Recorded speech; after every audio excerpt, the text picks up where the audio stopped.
Good morning everyone, welcome back to my channel with a new video. तो अभी सबसे पहले लाइब्रेरी पहुंच के मैंने वायरल मैथ की क्लास लगाई। वायरल मैथ की क्लास करने के बाद फिर मैंने अपना टेबल स्क्वायर क्यूब ये सब चीज़ें रिवाइज़ की, जो कि डेली का रूटीन है और अब तो आदत ही हो गई है इन सब चीज़ की।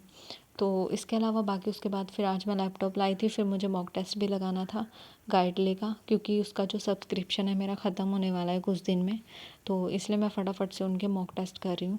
गाइडली के अभी अड्डा के मैंने स्किप कर दिया है, क्योंकि पहले गाइडली का सब्सक्रिप्शन ख़त्म होने वाला है। जो जितने भी मॉक्स हैं मेरे, मैं उनको कंप्लीट करना सोच रही थी। उसके बाद फिर अभी तो मैं स्पीड मैथ की ही प्रैक्टिस कर रही हूँ, और इसके बाद फिर मैं एक मॉक टेस्ट भी दूंगी, और बाकी आगे का टू डू लिस्ट हम डिसाइड करेंगे कि क्या करना है। और अभी सबसे पहले मैंने ये मॉक टेस्ट दिया है, सेक्शनल मॉक टेस्ट है रीजनिंग का। क्वांट का नहीं दिया अभी मैंने, और क्योंकि क्वांट में अभी स्पीड मैथ और इसके अलावा क्या था, टीआई, यही चीज़ें चल रही हैं। बाकी मैं अर्थमेटिक के क्विज़ेस दे रही हूँ चैप्टर वाइज, जो जो चैप्टर कर रही हूँ उसका क्विजेस लगा रही हूँ। तो अभी उसमें टाइम लगेगा, उसके भी मैं मार्क्स शेयर करूँगी। अभी इसमें क्या है, मैंने सिलोगिज्म स्किप किया है। काफ़ी क्वेश्चन जो मेरे स्किप हुए थे, क्योंकि कई बार वो डिपेंड करता है मॉक के लेवल पे, मॉक्स के क्वेश्चन पे, पजल्स किस लेवल की हैं, तो उन पे डिपेंड करता है। तो अभी मेरे इसमें ये तीन चैप्टर स्किप हो गए हैं, सिलोगिज्म, ब्लड रिलेशन और डायरेक्शन वाला। डायरेक्शन वाला मैं बना भी रही थी, लेकिन मैं इसमें एक पॉइंट पे कंफ्यूज हो गई थी, और उसके बाद ब्लड रिलेशन का क्वेश्चन भी मैं कर रही थी। इसमें भी मैं एक लेवल पे कंफ्यूज हो गई थी, तो इस वजह से मेरा टाइम वेस्ट हुआ था। वरना मैंने पजल्स वगैरह टाइम से कर ली थी, बस एक पजल में थोड़ा सा टाइम लग गया था मुझे, लेकिन एंड में वो सॉल्व हो गई थी, वो केस मेरा बन गया था। फिर जैसे ही मैं ब्लड रिलेशन और डायरेक्शन वाले क्वेश्चन पे गई, तो वो मैंने बना लिया, लेकिन एक बीच में एक आधा पॉइंट ऐसा आ जाता है जिसमें थोड़ा टाइम लग जाता है और कंफ्यूज हो जाता है, तो उसकी वजह से हमारा सारा टाइम ज़ाया हो जाता है। फिर उसके बाद मेरा एक क्वेश्चन जो है वो गलत भी हुआ था। फिर बैठ के मैंने इस मॉक टेस्ट को एनालाइज़ किया था, और मॉक टेस्ट एनालाइज़ करने के बाद फिर मैंने सोचा कि मैं एक और मॉक टेस्ट दे देती हूँ। और क्योंकि इसकी सब्सक्रिप्शन जो है वो ख़त्म होने वाली थी, तो आज टोटल मैंने 4 मॉक टेस्ट लगा लिए थे, वो भी सेक्शनल रीजनिंग के। तो अभी फिर और मॉक टेस्ट देने के लिए बैठ गई थी मैं। फिर उन मॉक टेस्ट को एनालाइज़ किया मैंने बैठ के, और कई क्वेश्चंस ऐसे होते हैं जिनमें पजल जो है एक आधी स्किप हो ही जाती है, और इस वाले में मेरे 32 मार्क्स आए थे। इसमें मेरा कोई क्वेश्चन गलत हुआ था, और ऐसा तो हो ही नहीं सकता कोई क्वेश्चन गलत ना हो। और कई बार तो क्वेश्चन के पढ़ने में गलती हो जाती है, या फिर जल्दबाजी के चक्कर में, टाइम के चक्कर में हो जाता है।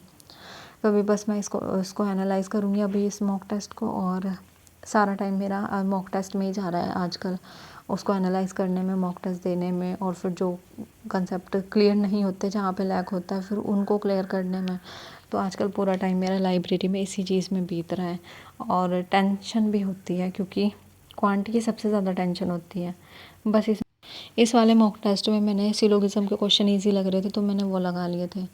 और इसके अलावा एक ब्लड रिलेशन का गलत हुआ है, 2 क्वेश्चन मेरे गलत हुए हैं। सिलोगिज्म में तो 100% गारंटी होती है, जब भी मैं सिलोगिज्म के क्वेश्चन करती हूँ कोई ना कोई क्वेश्चन गलत ज़रूर होता है, तो उसमें मुझे पता नहीं क्या ही करना पड़ेगा जिससे मेरे वो क्वेश्चन सही हो।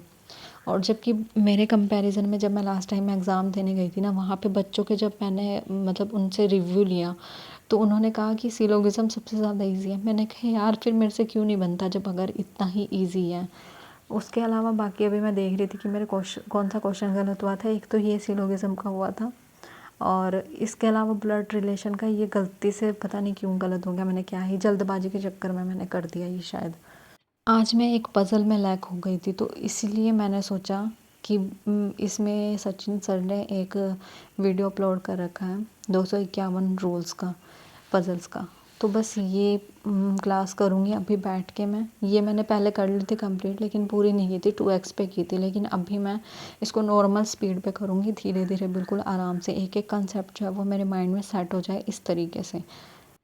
तो अभी बस बैठ के ये वाली क्लास करूँगी मैं, और इसमें मुझे टाइम लग गया था, तो आधी ही की थी मैंने, क्योंकि वो बहुत लंबी क्लास थी। फिर उसके बाद मैंने ये आगाज़ जो इनके चल रहे हैं, मतलब अड्डा वालों के क्लासेस चल रही हैं, वो कंप्लीट की थी पज़ल की। उसके बाद फिर मैं घर आ गई थी, तो मेरे पास टाइम था, तो फिर मैंने खेत में बैठ के क्योंकि पूरा दिन एक ही कमरे में लाइब्रेरी में बैठे रहते हैं ना, तो थोड़ा सा एग्जॉस्ट हो जाते हैं। तो फिर मैं बाहर आ गई थी, फिर मैंने खेत में बैठ के थोड़ा देर स्पीड मैथ की प्रैक्टिस की थी। जो टेबल्स वगैरह ये सब चीज़ें मैंने प्रैक्टिस की थी, और हर नंबर का डबल कैलकुलेशन करना